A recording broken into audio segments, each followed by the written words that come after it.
Long ago, in the powerful city of Babylon, there lived a man named Daniel.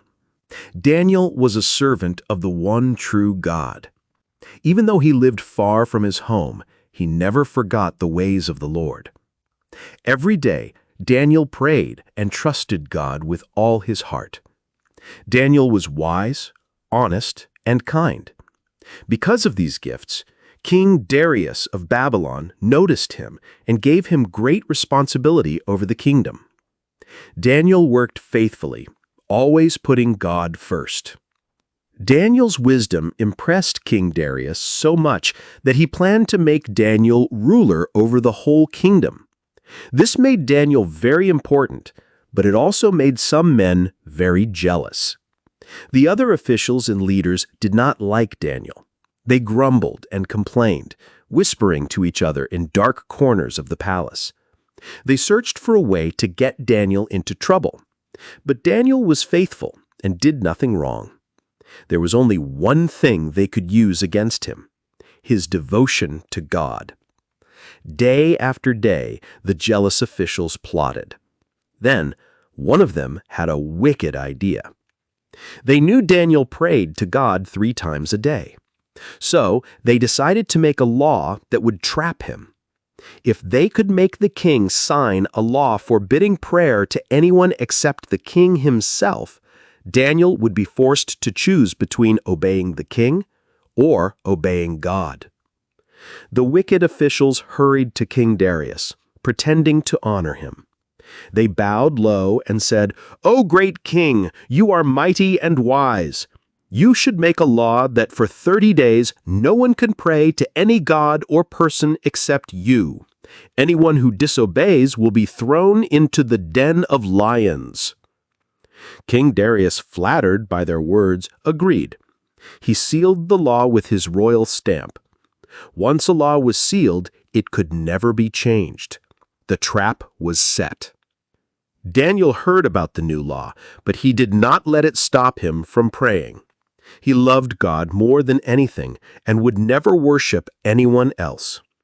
As he had always done, Daniel went to the upper room of his house. With the window open toward Jerusalem, he knelt down and prayed 3 times a day, giving thanks to God. The wicked officials were watching closely. They crept quietly to Daniel's house and peeked through the window. There they saw him praying, just as they had hoped.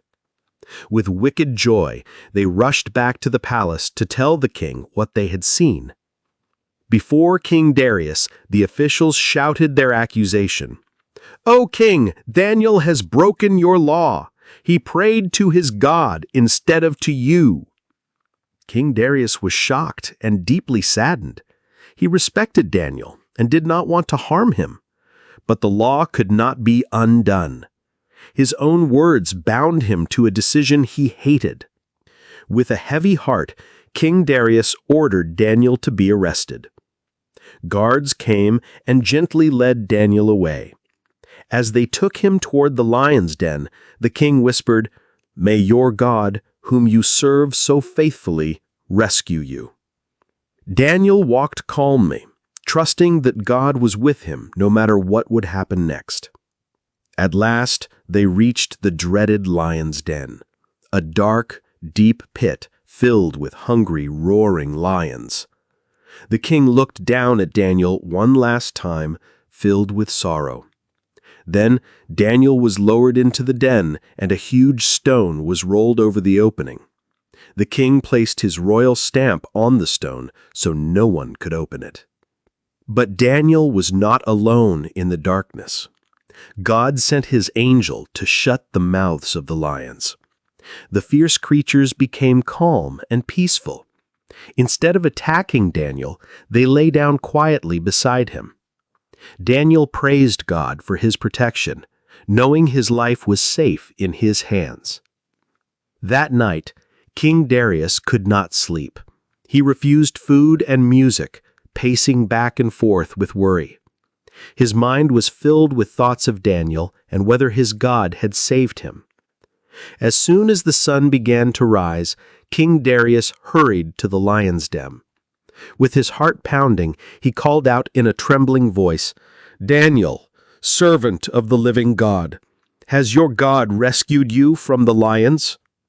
To the king's great joy, a voice rose from inside the den. Daniel shouted that God had sent his angel to shut the mouths of the lions.